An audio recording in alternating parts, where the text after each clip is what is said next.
Today is about the victims and survivors of the Highland Park July 4th parade shooting.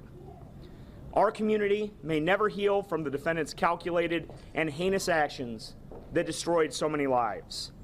But today is an important step towards justice. This morning, the shooter in the Highland Park trial pled guilty to 21 counts of first-degree murder and 48 counts of attempted first-degree murder. Let me be clear. This was not a negotiation. This was not a deal. He made a free decision to plead guilty to every single count. We were prepared to present overwhelming evidence of the defendant's guilt. This happens from time to time in our criminal justice system, in big cases and in small cases. As the defendant gets closer and closer to trial, this has happened before. This will happen again in all size of cases, and we were prepared to present all of our evidence. Today's guilty plea is an important step towards justice, but it does not erase the pain. We share our deep appreciation and admiration for Lake County State's Attorney Eric Reinhardt and his entire team for their tireless work to pursue justice on behalf of the Highland Park community. I think there is a huge collective feeling of relief. Our community wanted justice.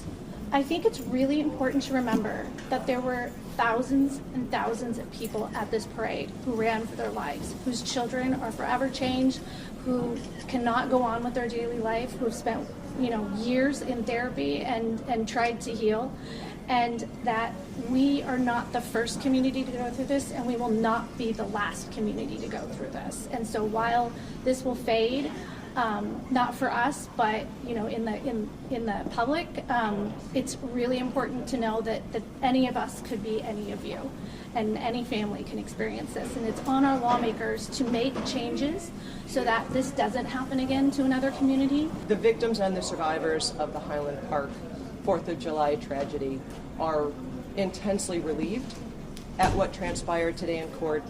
They are going home to process. It was a very emotional experience in court this morning.